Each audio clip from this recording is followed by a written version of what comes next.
The dust was already in their teeth when the call came from the gunner. Movement. 2 o'clock. Way out. The convoy groaned to a stop on the hardpan, suspension hissing, engines idling in the heat. The world shrank to the dull roar of diesel, the thump of boots in the back of the MIP, and the restless spin of the turret as the gun swung toward the shimmer on the horizon. A joint special operations patrol, SEALs, a couple of intel attachments, and a handful of host nation troops sat exposed on a nowhere road near the Djibouti-Somalia border. Just scrub desert, heat mirage, and a long list of people who might want them dead. Up in the lead vehicle, a SEAL with a sunburned neck pressed his eye to the scope and squinted through the haze. Targets at 1950 meters, he murmured, adjusting focus. Looks like 4, maybe 5. Can't tell if they're goats or guns. The word targets hung in the cabin like a cold weight. Inside the MIP, bodies shifted. Safety selectors clicked. Voices came low over the net, tight and calm. The kind of calm that only shows up when everyone knows how fast things can go bad. Viper 1. This is Viper Actual. Say again. Targets are civilians, came the patrol leader's voice from the second vehicle. The SEAL didn't answer immediately. He tracked the tiny silhouettes drifting in and out of the mirage, a heat-warped ballet almost 2 kilometers away. Unknown, he said finally, but they are not wandering. They are moving on something. As if on cue, the wind picked up, a rolling gust that turned the road into a brown tunnel. Dust blasted through every gap in the armor, finding eyes, throats, radios. For a few seconds, the world beyond 20 meters vanished. And that's when she appeared. When the dust thinned, there was a lone figure standing off the road, not 50 meters from the lead MIP. Not there a second ago, there now. A woman. Civilian clothes, dusty boots, a headscarf pulled back from a sunburned face. No weapon visible. Just there. Too close. Too calm. Contact right. Contact right. Someone barked, and rifles snapped toward her. Host nation soldiers shouted in their own language, fingers whitening on triggers. She lifted her hands slowly, palms out. No panic, no flinch, just a measured, almost bawd motion, like she'd done this before and knew exactly how it would go. Who the hell is that? The gunner muttered. The rear door of the MIP slammed open and a SEAL dropped down, weapon at low ready as he advanced on her. He was broad-shouldered, sleeves rolled tight, beard cut to regulation +1. The kind of man who knew, down to his bones, that he was the sharp end of the spear. Don't move, he snapped. I'm not, she said, voice steady. He didn't like that answer. He shouldered past her, spun her around, and shoved her toward the side of the vehicle. Hands patted her down, fast, rough, efficient. Got nothing, he called back. No ID on the outside. Backpack only. Contractor? Someone else asked. More like a problem, the first SEAL grunted. He ordered her to sit in the dirt beside the tire. Dust coated her jeans as she complied without comment. Another operator stepped up, leaned forward, and squinted at her like she was a puzzle he hadn't asked for. What are you doing out here? He asked, the last word loaded with skepticism. Trying to get to your patrol, she replied. One of the younger SEALs snorted from the hatch. Congratulations. You made it. Quiet laughs. A few head shakes. They didn't lower their weapons. The patrol leader strode up from the second vehicle, helmet clipped, eyes hidden behind sun-faded lenses. We're in the middle of something, he said flatly. You picked a bad road and a worse time.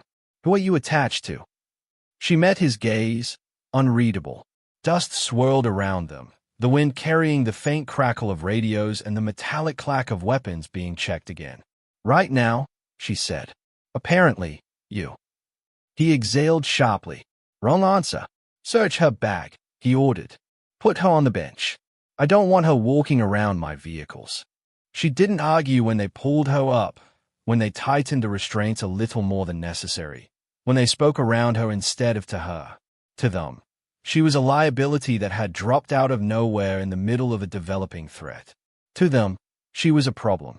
She sat, hands bound in front, back against the hot metal of the MIP, as the SEAL returned to the scope and whispered again, targets at 1950 meters.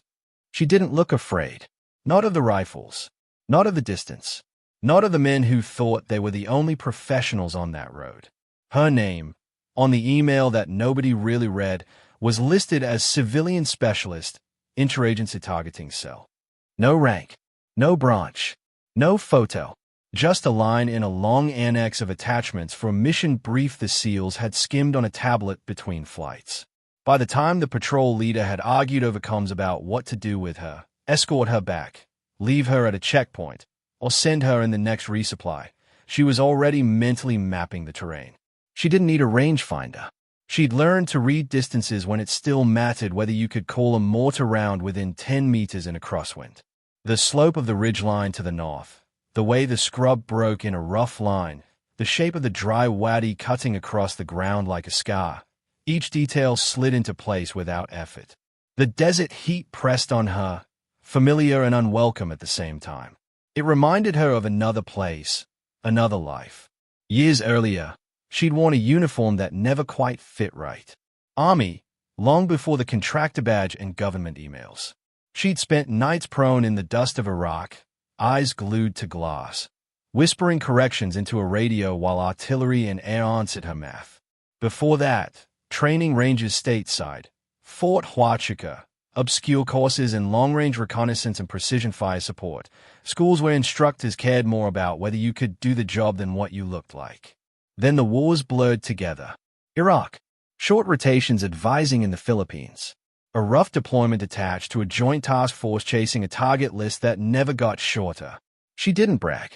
She didn't collect challenge coins. She just learned. Learned that the earth lied until you forced it not to. That mirage bent truth. That wind could make a bullet miss by feet, not inches.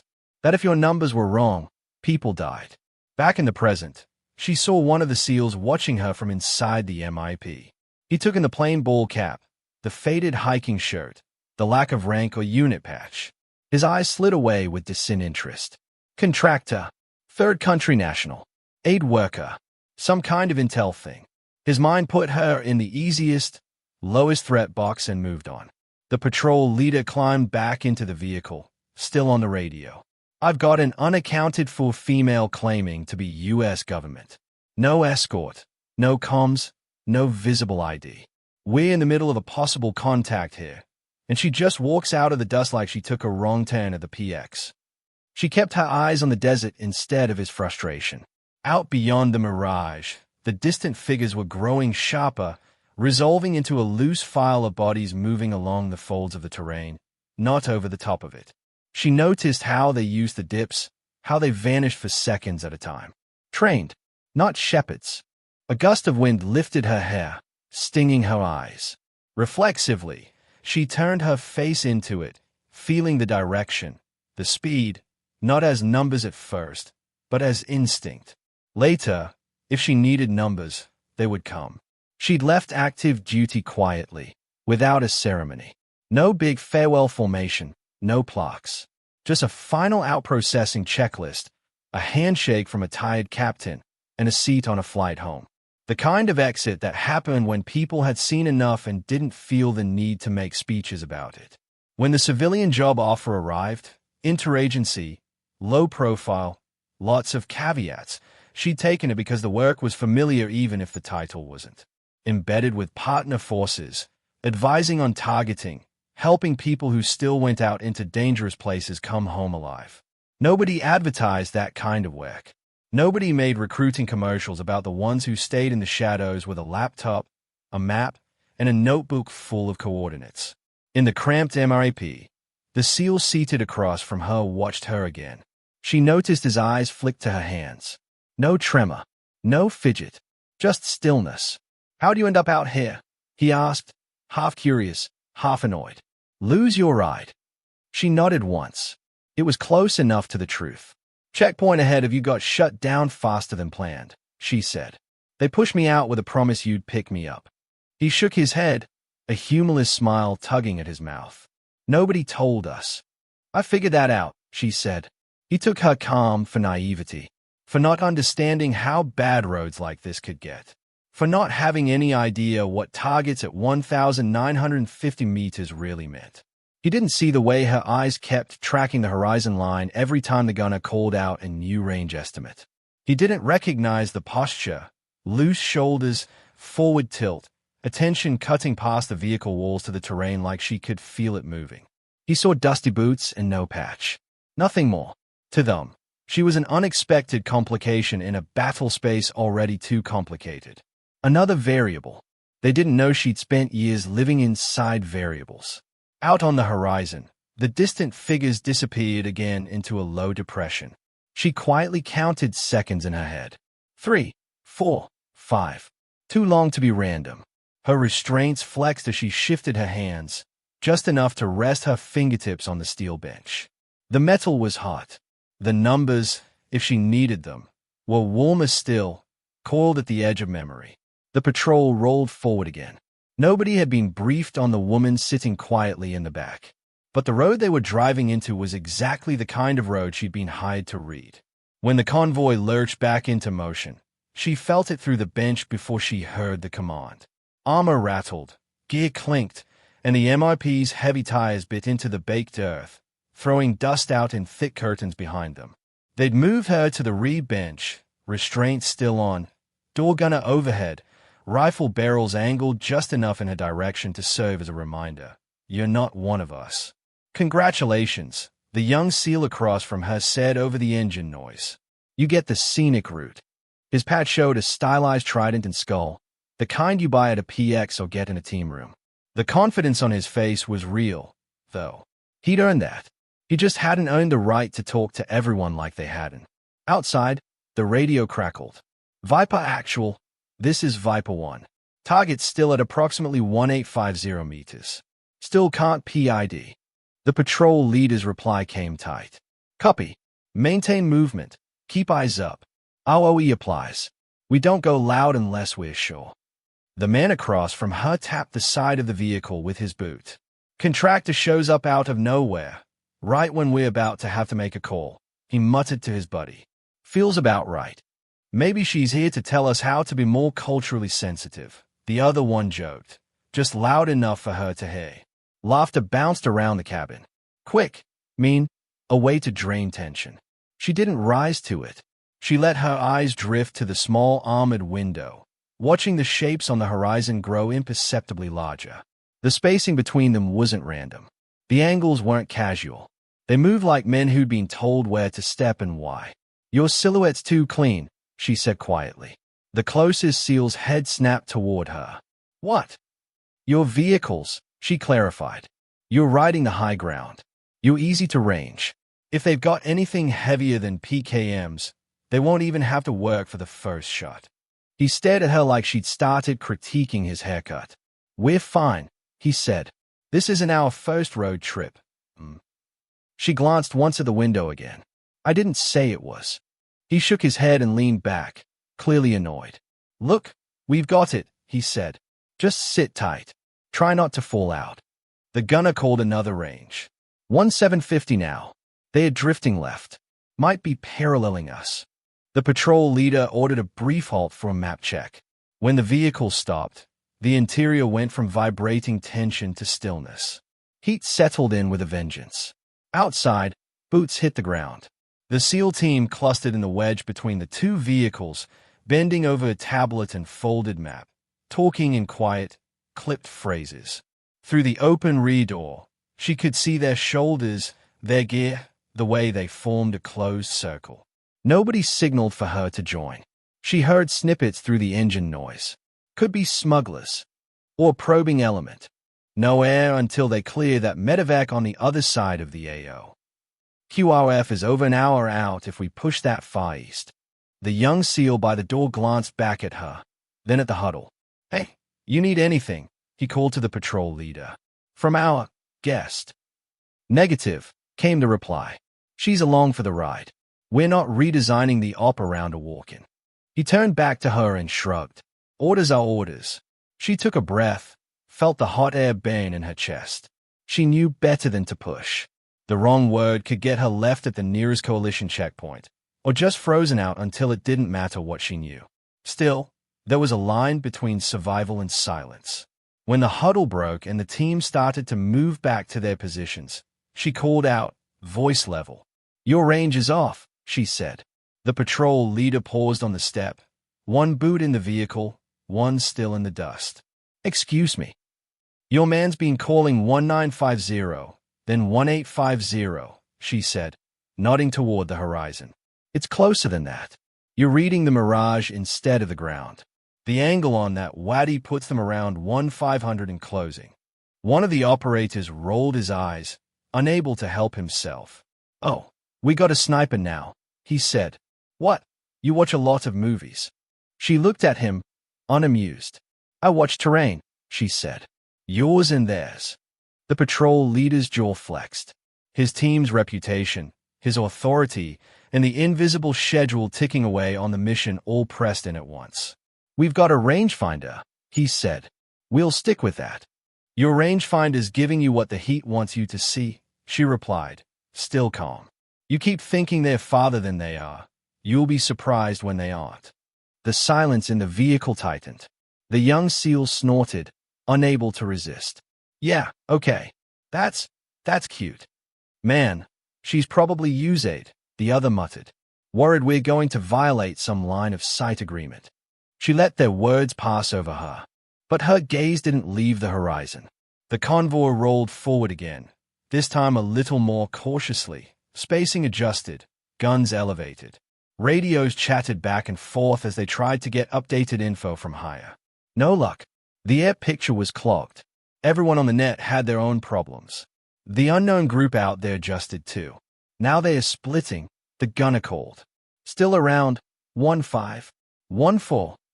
He didn't sound certain anymore. She leaned closer to the small window, eyes narrowing. The figures were indeed splitting, two moving off at a shallow angle, using low ground. It wasn't wandering. It was shaping. "They are bracketing you," she said quietly. "Nobody asked." The SEAL across from her shot back. He meant it as a line, a way to keep control of something. If he couldn't control the desert or the enemies, at least he could control the conversation. But underneath the words, his fingers tightened on his weapon. Outside, the wind shifted again. Dust rolled in from a slightly different angle. The mirage shimmer changed, making the distant figures wobble and distort. She did the math without consciously deciding to. Angle of movement, speed of the convoy, relative drift of the targets. Their path and the patrols were converging in about 10 to 15 minutes, unless someone changed a line. Nobody did. She listened to the SEALs, to the way their jokes got thinner as the minutes ticked by. Heard the forced confidence over the radio reports. Felt the risk rise like heat through the floor.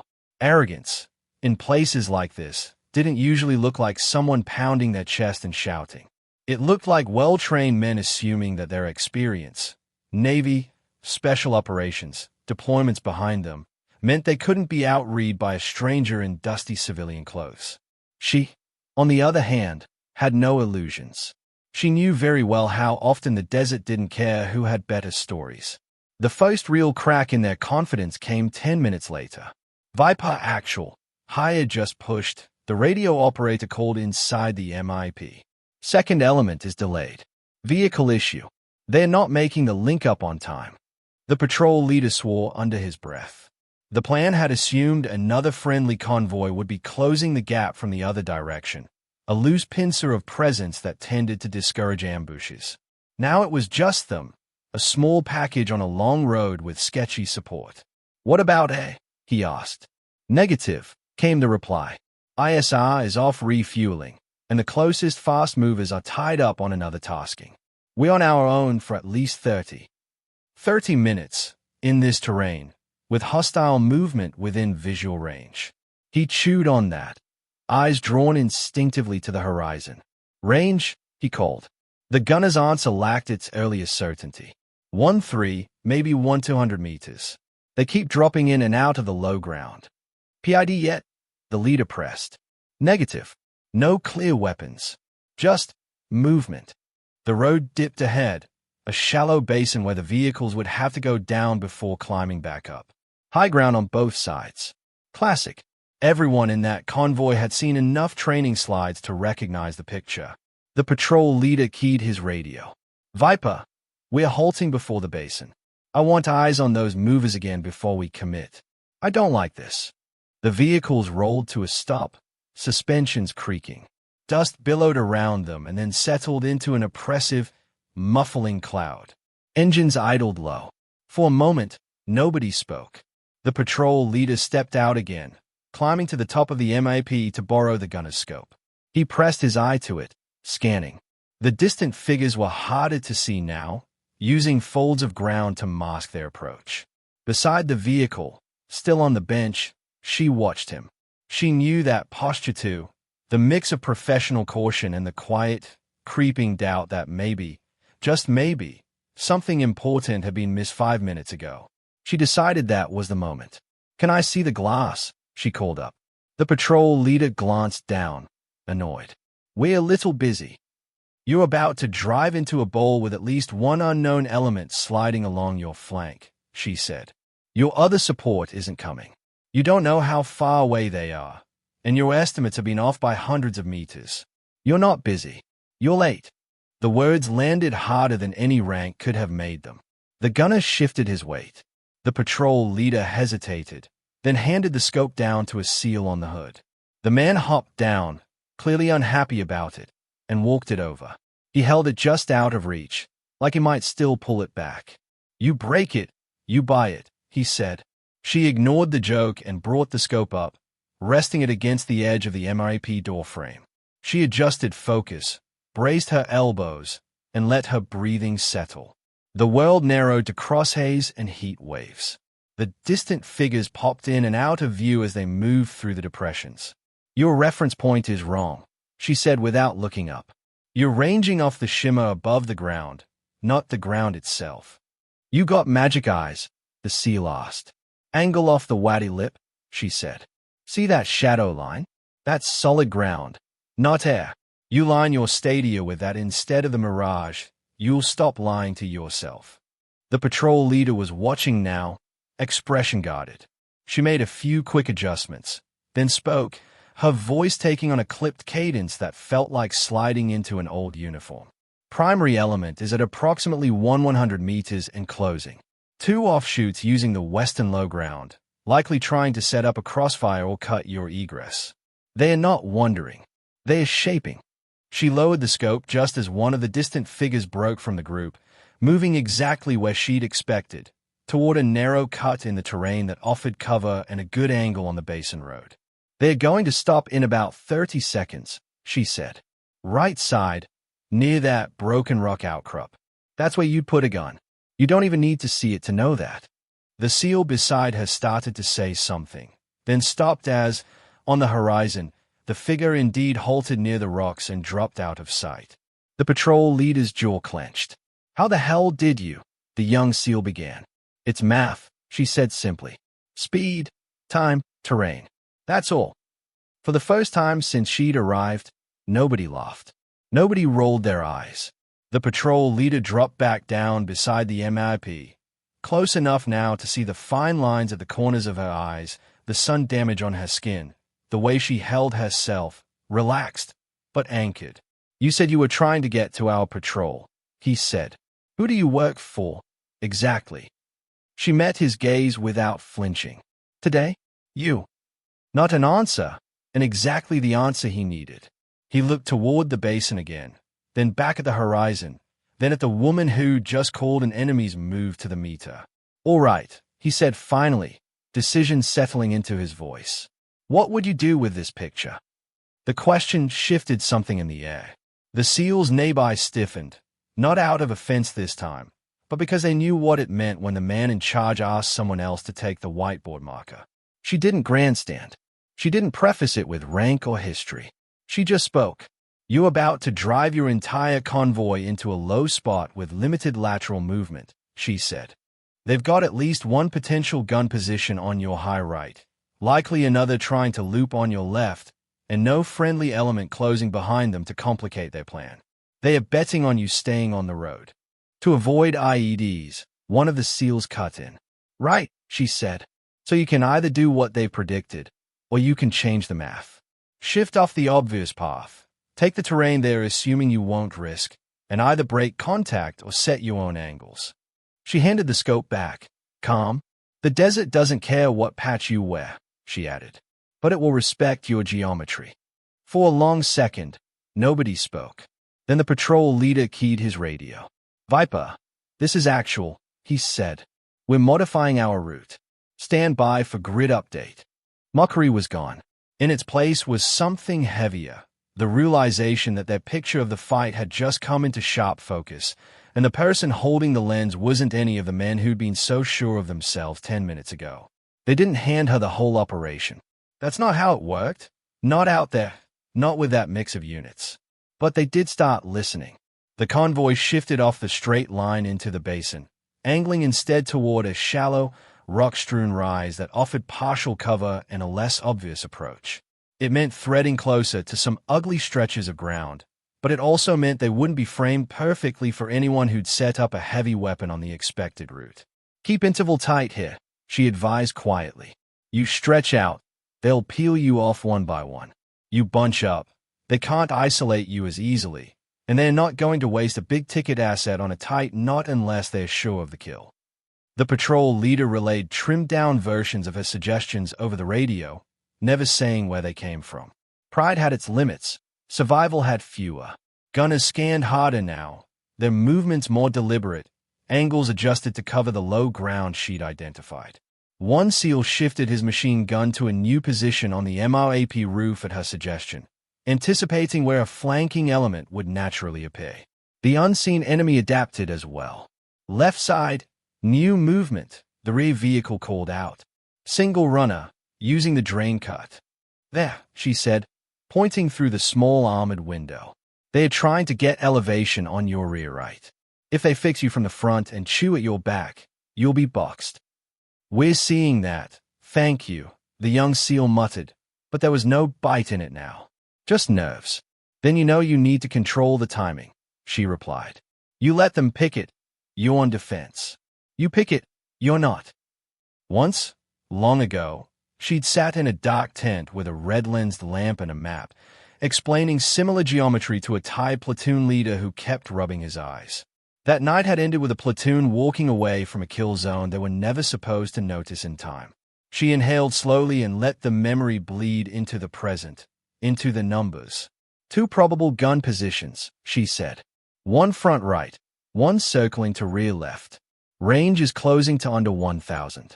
At this point, you either break contact completely, full retrograde and accept the risk of what's behind you, or you set your own ambush and meet them before they are ready.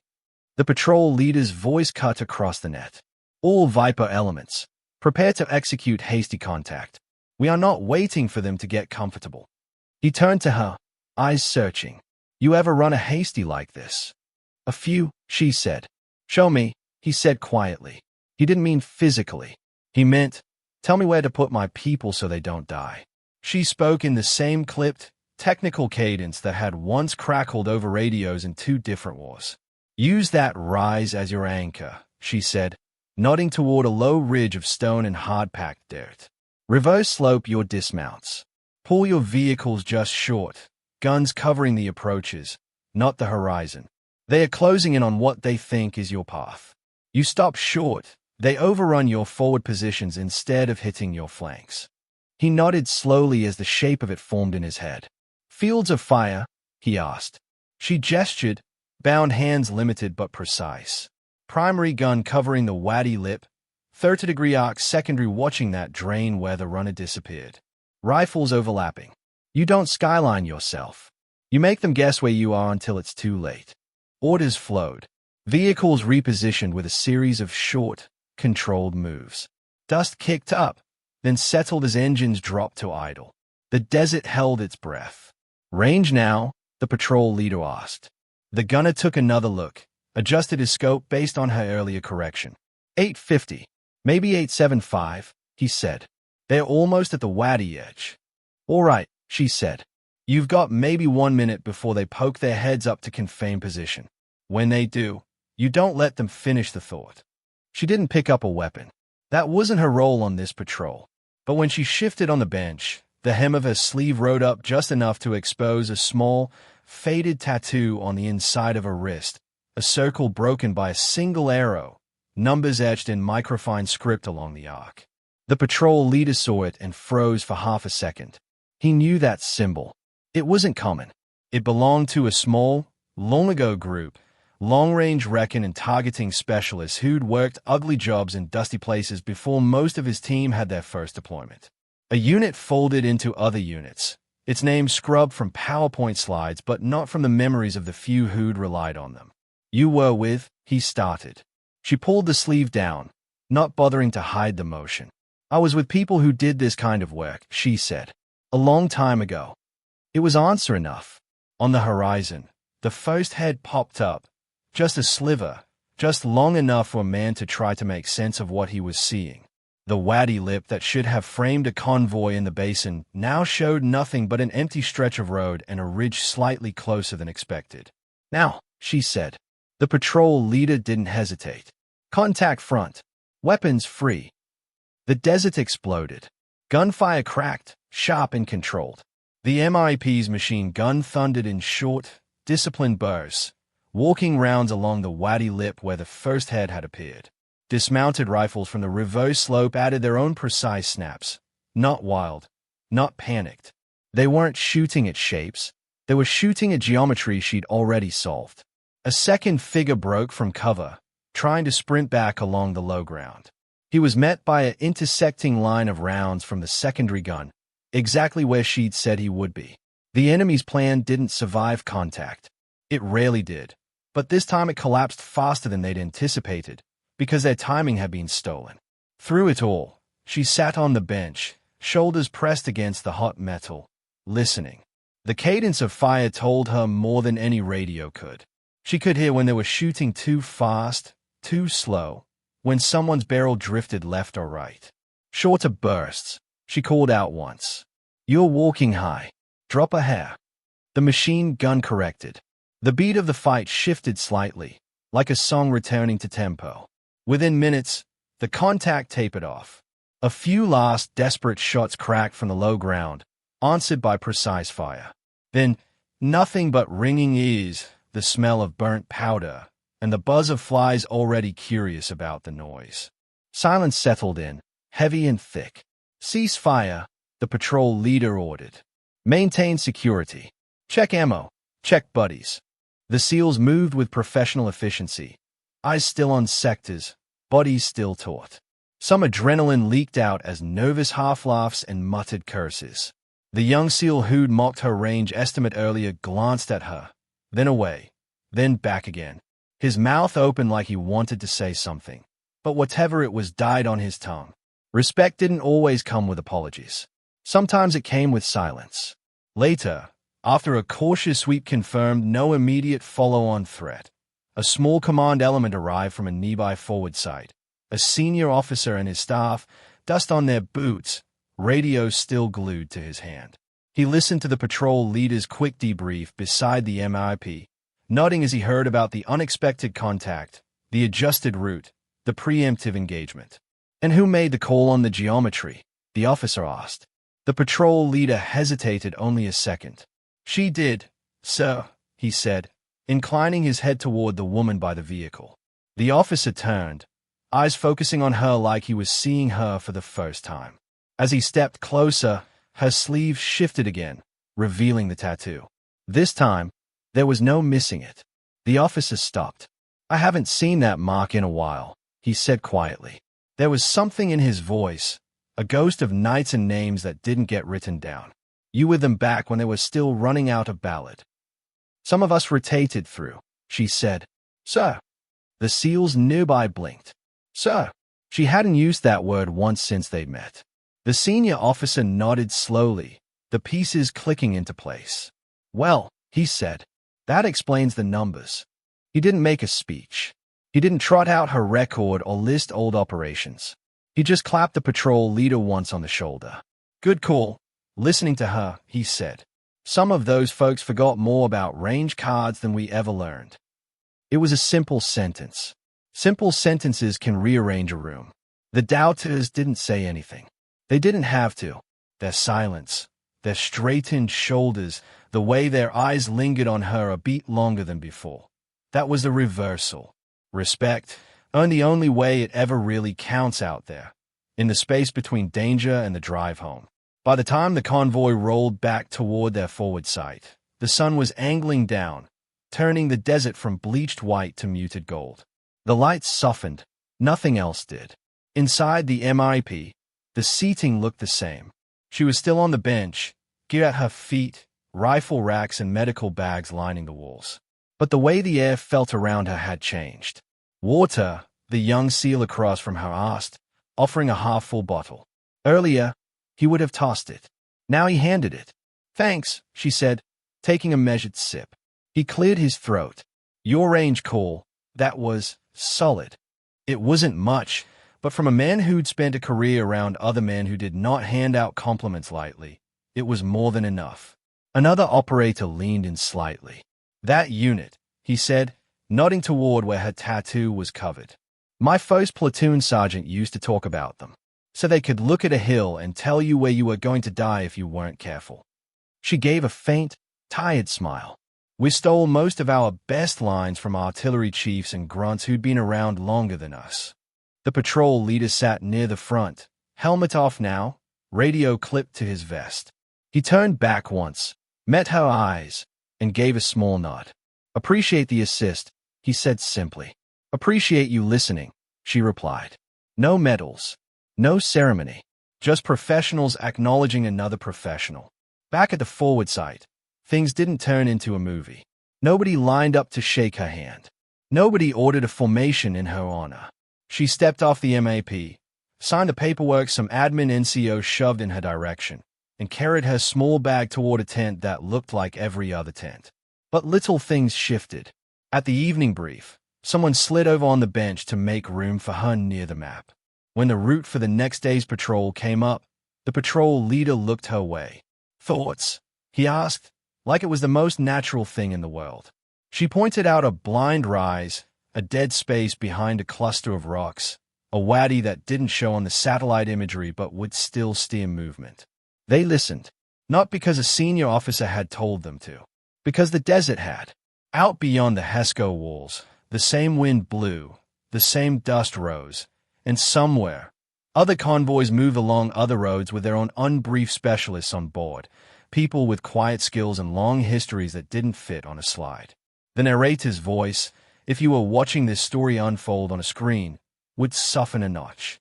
In every war, in every theater, from the Horn of Africa to the mountains, the cities, the jungles, there are men and women who carry their experience like that faded tattoo on her wrist.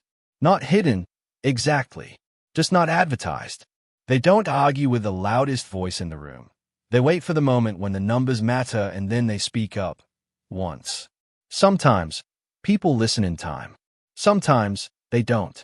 On that stretch of road near the Djibouti-Somalia border, a team of very confident men found out that the quiet woman they'd treated like a problem was the reason they didn't become a footnote.